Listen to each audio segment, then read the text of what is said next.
실제로 한 연구에 따르면 국내 성인 만성자발성 두드러기 유병률은 3배로 증가했다고 합니다.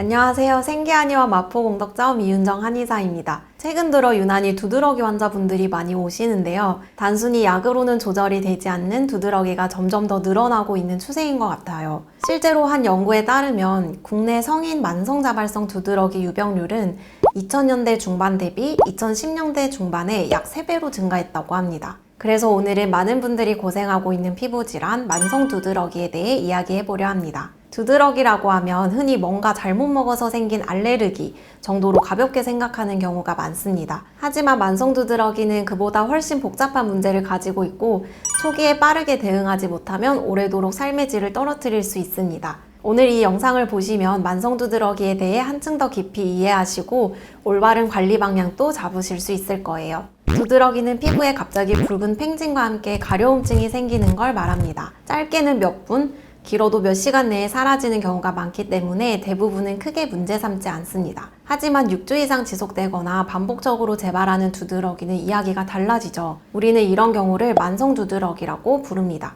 만성 두드러기는 단순히 음식 알레르기나 계절성 알레르기 같은 외부 자극만으로는 설명되지 않습니다. 그렇다면 만성 두드러기는 왜 생길까요?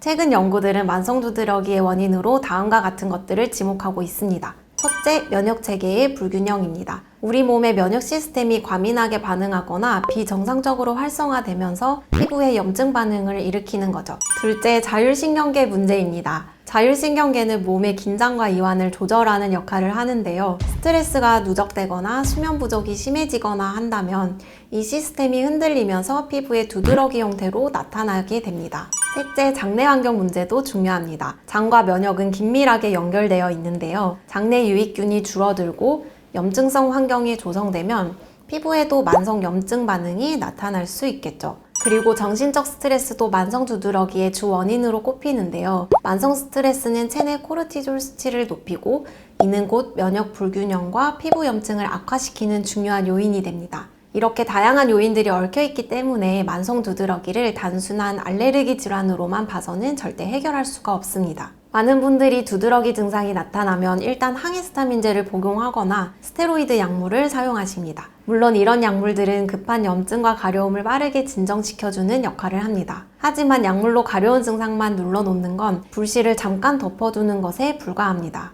몸 안에 쌓인 근본적인 문제들, 즉 자율신경계 불안정, 장내 염증, 면역계 과민 반응은 그대로 남아있기 때문에 약을 끊으면 다시 증상이 재발하기도 하고 점점 약을 복용하는 빈도가 늘어나거나 효과가 점점 떨어지는 악순환에 빠지게 되는 거죠.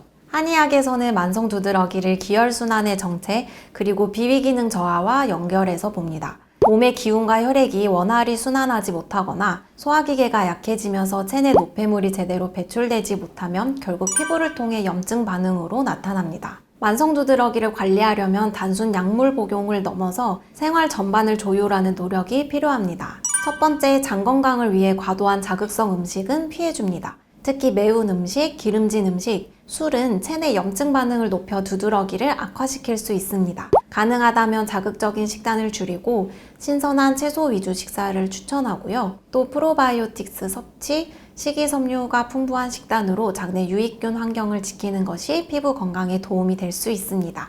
둘째, 수면 리듬을 규칙적으로 유지해주세요. 수면 부족은 자율신경계를 망가뜨리고 면역 기능을 크게 저하시킵니다. 7시간에서 8시간 정도 충분한 수면 시간도 중요하지만 매일 같은 시간에 자고 일어나는 것 또한 정말 중요합니다. 세 번째, 스트레스 관리 방법을 찾아보세요. 명상, 호흡 운동, 가벼운 산책이라도 좋습니다. 스트레스를 받는 거는 어쩔 수 없어도 자신만의 스트레스 해소 루틴을 만들고 그럼으로써 출구를 만들어두는 게 매우 중요합니다. 지속적인 스트레스는 몸 안의 염증 수치를 높일 수 있다는 것 잊지 마세요. 마지막으로 바람법입니다.